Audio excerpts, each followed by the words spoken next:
If you are an architect or an urban planner or run operations for a property, I'm going to show you how to design experiences based on those people's interests that live around your location. We're going to use Factory 52 as our use case. There's historically an abandoned card factory in Cincinnati, and they're totally renovating it to do office and multifamily and mixed-use retail. So let's take a look at our personas that are living near that area. We can see 34% of the people that live in that 7-minute drive time come from the young professionals segment, and of them, young stars and rising professionals are the top two within young professionals, which is definitely what Factory 52 is trying to target. So let's go look at those segments and see if we can design a strategy that meets their interests.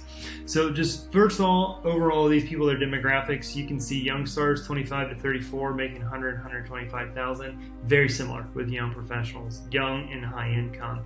We see the big difference between the two is the young stars are two-person households, so they're probably starting to get married, 25% have children, whereas the rising professionals are definitely singles. And they do not have kids, and they tend to rent. So that's kind of the main difference between them. But already, if we look at their top retail visitation, we can get a pretty good indication of their lifestyles and maybe even their design preferences. So we see these people, young stars, twice as likely to go to Pottery Barn or Sur La Table, and rising professionals, they are 4 times as likely to go to West Elm, which would indicate to me maybe a modern mid-century style, and the young stars probably more interested in American updated traditional style of design. Some other things that I'm getting from their overall retail visitation, look at this. For young stars, veterinarian and Wolfgang Bakery and grooming showing up at the top. These people are interested in their dogs. We might consider that when we're thinking about putting a dog park there. Wineries showing up real high for these people, and REI, so these people probably like to get outdoors. The single story is playing out a little bit for the rising professionals. 8 times as likely to go to LGBTQ bars, highly likely to go to wineries. They like Warby Parker, West Elm, we talked about. They go to WeWork. That's probably a good thing we should be considering for our office design. These people co-work. I'm going to pop down here and just hit a few things in in-store visitation. Lots of things that we can dig into here. I'm just going to be interested for right now in their top wellness and recreation visitation to see the type of amenities that we might consider for these people.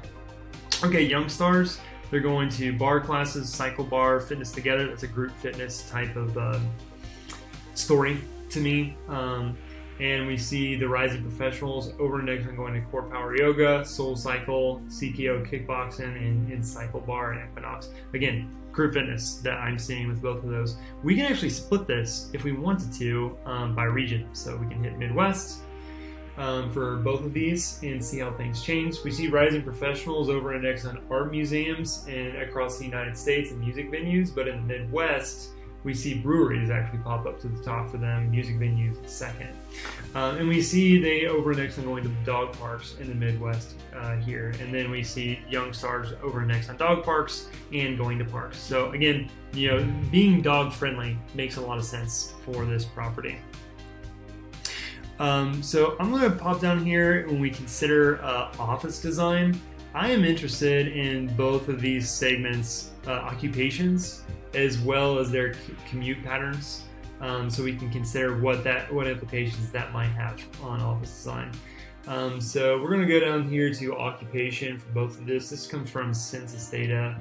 We can see percent and index. Index always kind of gives us a clearer story here. So we see these people way over index in working arts, entertainment, and media jobs, as well as engineering and business finance. When we're thinking about the types of office tenants that we want to recruit here, maybe a marketing agency would go well here, or maybe some sort of technology company that would definitely be bringing in the types of people that we actually want to live here, which is the young stars and the rising professionals. And then we can see their commute, transportation.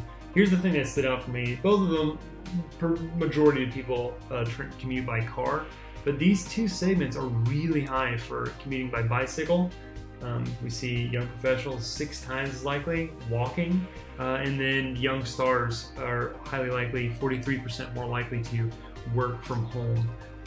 So there's definitely some patterns here. So I took all this information and put it together in a little mood board that can help guide how we design this location based on the data that we already just saw about them. So based on their demographics, we can consider the mix of units that we need. So 50% we should make 1 bedroom because we saw there's a lot of singles here.